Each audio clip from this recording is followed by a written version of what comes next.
Hello friends, class 12, chapter number 5, admission of a partner. Exercise, question number 3, answer the following.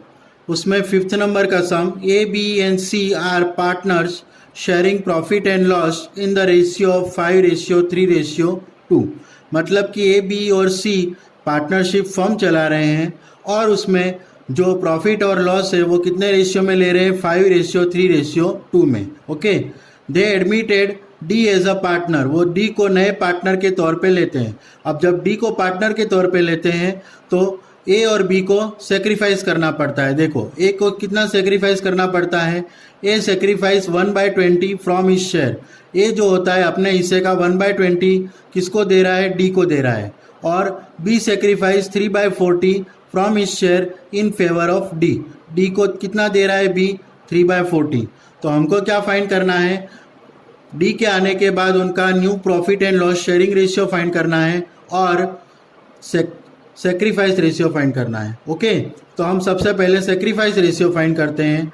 तो यहाँ पर हम लिखेंगे ए सेक्रीफाइस. ए कितना सेक्रीफाइस कर रहा है, 1/20 फ्रॉम हिज शेयर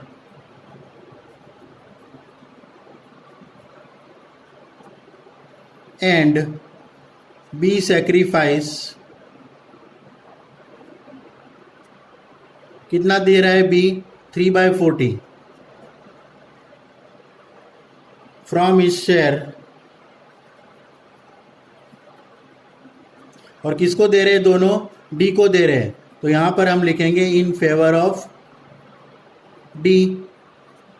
अब ए का सेक्रीफाइस कितना है, देखो ए से सेक्रीफाइस, ए का सेक्रीफाइस है 1/20. तो यहाँ पर हम लिखेंगे 1/20. और बी का सेक्रीफाइस कितना है, 3/40.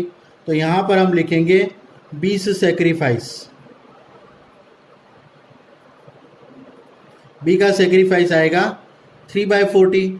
अब यहाँ पर डिनोमिनेटर में 20 है और यहाँ पर डिनोमिनेटर में कौन है, 40 है. तो हम दोनों को बैलेंस करेंगे. तो बैलेंस करने के लिए यहाँ पर भी डिनोमिनेटर में क्या लाएंगे, 40 लाएंगे.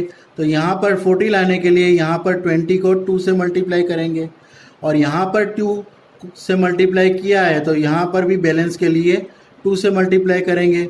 तो क्या हो जाएगा, 2 1 ज़ा 2 और 20 2 ज़ा 40. तो अब देखो 40 40 तो दोनों बैलेंस हो गए. तो अब हमारा जो सेक्रीफाइस रेशियो है वो आ जाएगा.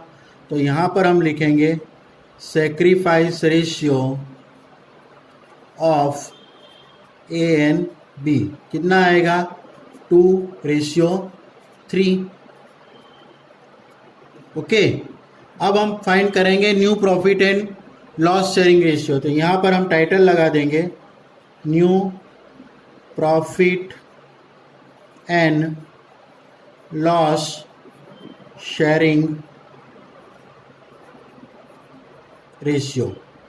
उसके लिए हम क्या करेंगे, पहले तो हम यहाँ पर ए बी सी और डी लिख देंगे और यहाँ पर हम लिखेंगे ओल्ड.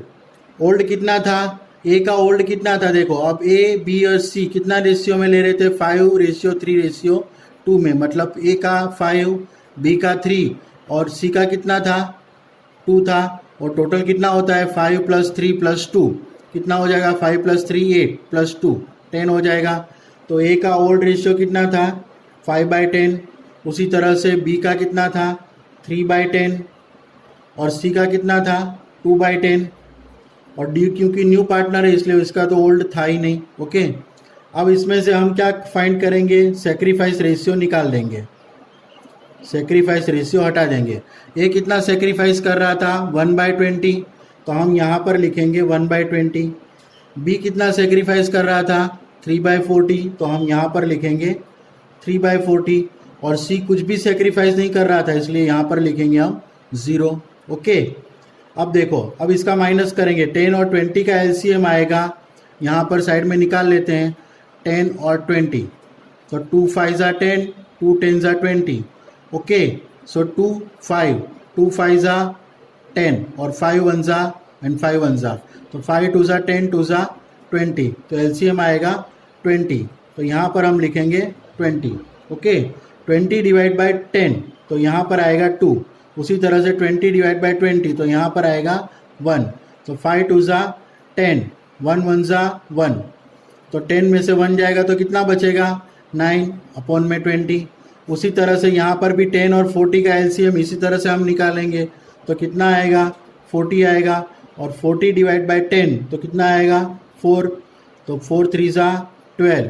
उसी तरह से 40 डिवाइड बाय 40 तो कितना आएगा 1, तो 3 1 ज़ा 3, तो इधर कितना आएगा 12 में से 3 जाएगा तो 9 आएगा, तो यहाँ पर आएगा 9 अपॉन 40। ओके, और यहाँ पर 2 अपॉन 10 है और सी को कुछ भी सेक्रीफाइस नहीं करना पड़ता है डी के आने से, इसलिए हम यहाँ पर वापस क्या लिखेंगे 2/10। ओके, अब हम फाइंड करेंगे डी का रेशियो। तो डी के लिए ए कितना सेक्रीफाइस कर रहा है 1/20, जो किसको मिलेगा आगे जाके डी को मिलेगा, और बी कितना सेक्रीफाइस कर रहा है 3/40, जो आगे जाके किसको मिलेगा डी को मिलेगा। इसलिए ये दोनों का सेक्रीफाइस जो है उसका जो टोटल है वो टोटल डी का शेयर आएगा। ओके, तो हम लिखेंगे यहाँ पर इज इक्वल टू 1/20 प्लस 3/40, और 20 और 40 का एलसीएम इसी तरह से हम निकालेंगे तो कितना आएगा 40 आएगा, और 40 डिवाइड बाय 20 तो कितना आएगा 2 आएगा। ओके, और इधर भी 40 डिवाइड बाय 40 तो इधर आएगा 1, सो 2 1 ज़ा 2 एंड 3 1 ज़ा 3, तो कितना आएगा इधर 5/40 आएगा। ओके, अब हम सी का रेशियो फाइंड कर लेते हैं। अब देखो यहाँ पर भी 40 है, यहाँ पर भी 40 है, तो बैलेंस के लिए यहाँ पर भी 40 लाने के लिए हम इसको 4 से मल्टीप्लाई करेंगे, क्योंकि इसका डिनोमिनेटर 10 है, तो 10 4 ज़ा, और यहाँ पर भी 4 है तो 4, तो 4 2 ज़ा हो जाएगा 8, 8 अपॉन 40। ओके, अब यहाँ पर देखो यहाँ 40, यहाँ 40 और यहाँ 40, यहाँ पर भी अब 40 करना पड़ेगा। ओके, तभी सभी के बैलेंस हो जाएंगे। तो यहाँ पर 20 इंटू 2 हो जाएगा, और यहाँ पर 2 तो यहाँ पर भी 2, तो 9 2 ज़ा 18 अपॉन 40। तो हमारा जो new profit and loss sharing ratio है वो आ गया। ठीक है, new profit and loss sharing ratio कितना है, ए का 18 है, बी का कितना है 9 है, सी का 8 और डी का कितना है 5 है। ओके, तो 18 और 9 27, 27 और 8 35 और 5 40 हो गया 40। ओके, तो new profit and loss sharing ratio will be 18 ratio 9 ratio 8/5। Okay, अगर आपको मेरा ये वीडियो पसंद आया हो तो उसे लाइक ज़रूर कीजिए, उसे शेयर कीजिए, और अगर मेरा वीडियो बहुत ही पसंद आया हो आपको तो मेरी चैनल को सब्सक्राइब ज़रूर कीजिए। ओके।